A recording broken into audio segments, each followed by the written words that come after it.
The Bharat Ratna being conferred to eminent personalities posthumously, and President Draupadi Murmu conferred the Bharat Ratna, the country's highest civilian honor, on former Prime Ministers P.V. Narasimha Rao and also Chaudhry Charan Singh.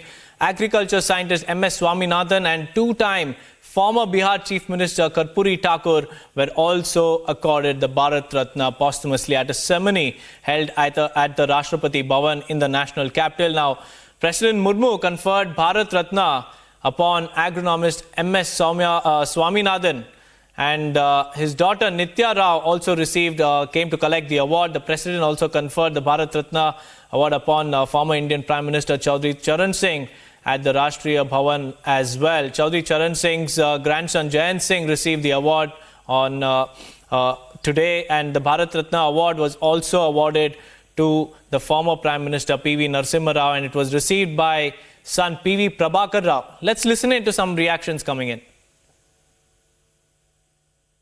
मैं बहुत खुश हूँ।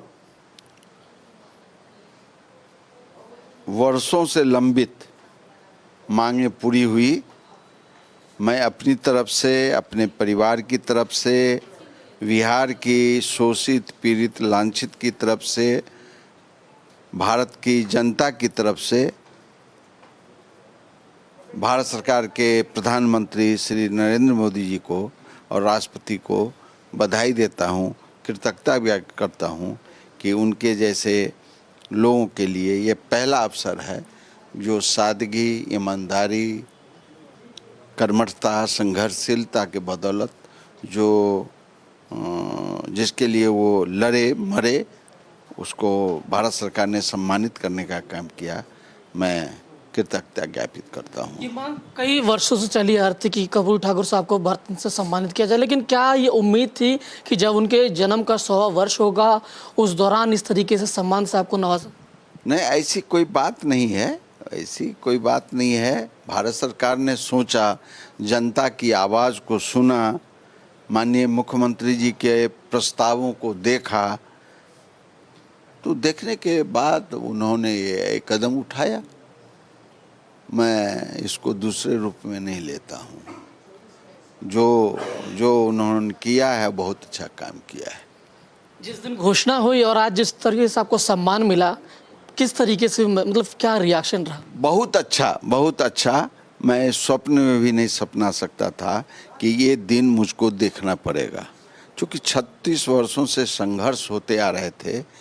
प्रस्ताव पास होते थे कि जननायक कर्पूरी ठाकुर जी को भारत रत्न दिया जाए, और 23 जनवरी को श्री नरेंद्र मोदी जी ने इसको किया, तो मन तो प्रसन्न रहेगा ही, और दिल भी खुश है और जनता भी खुश है इसको देख।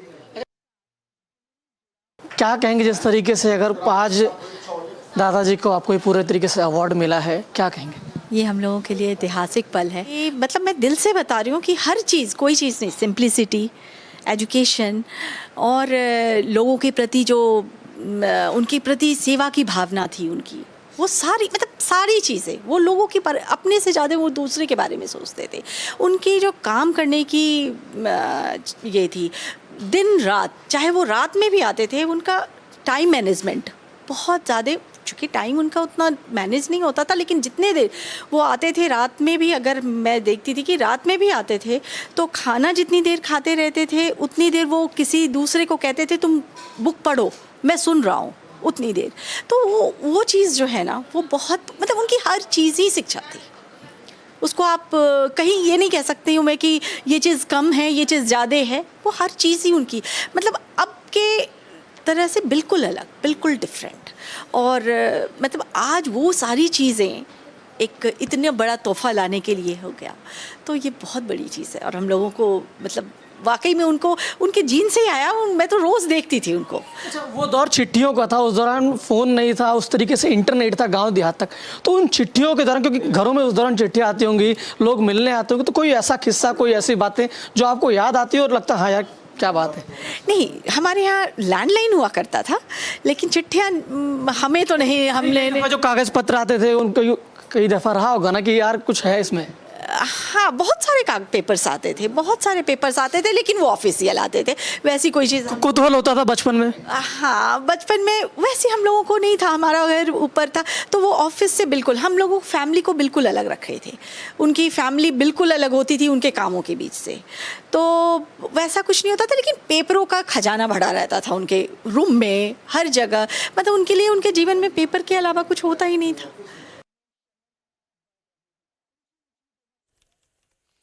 Let's also listen in to some of the political reactions coming in.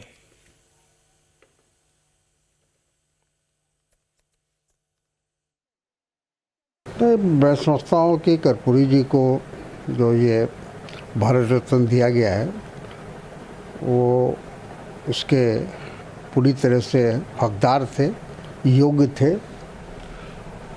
उन्होंने जो उनका सार्वजनिक जीवन था, जो उनका समाज के साथ जो जुड़ाव था, वो अपने आप में एक मिसाल है। और हालांकि हम लोगों का उनसे वैचारिक मतभेद रहा, लेकिन उन्होंने अपने दल में रह के, अपनी पार्टी में रहकर बिहार की सेवा की है, मुख्यमंत्री के रूप में भी और उसके बाद भी। तो मैं समझता हूँ कि देर से ही सही, हालांकि मैं समझता हूँ कि उनको भारत रत्न देने के पीछे एक राजनीतिक मंशा है। प्रधानमंत्री नरेंद्र मोदी जो जिस जाति से वो बिलोंग करते थे, कर्पूरी ठाकुर जी, एक तरह से ये दर्शाना चाहते हैं कि भारतीय जनता पार्टी उनको सम्मान दे रही है।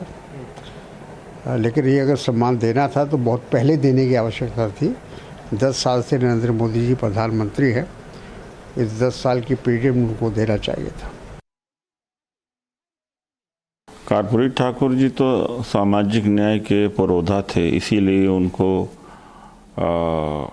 जननायक कर्पूरी ठाकुर कहा भी जाता है।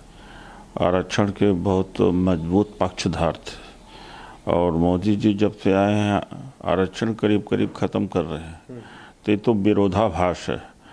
जो कर्पूरी ठाकुर जी थे और उनके विचार थे और बीजेपी के विचार में कोई समानता नहीं, बल्कि एकदम दोनों विपरीत धुरी पर है, लेकिन वोट का चक्कर है। कर्पूरी ठाकुर जी के विचार को मान करके कहीं भी दिखाएं, जैसे 48 सेंट्रल गवर्नमेंट यूनिवर्सिटीज़ हैं, कितने ओबीसी हैं, कितने एससी एसटी उसमें हैं, उसमें भागीदारी दे करके दिखाएं, तब जाकर के कर्पूरी ठाकुर जी के विचार के करीब पहुंच पाएंगे। देखिए, पूरे बिहार के लिए बहुत सम्मान की बात है कि जननायक कर्पूरी ठाकुर जी को भारत रत्न इतने वर्षों के बाद मिल रहा है। और प्रधानमंत्री मोदी जी को बहुत बहुत धन्यवाद कि उनके नेतृत्व में ये काम हो रहा है। पूरा बिहार इससे बहुत खुश है।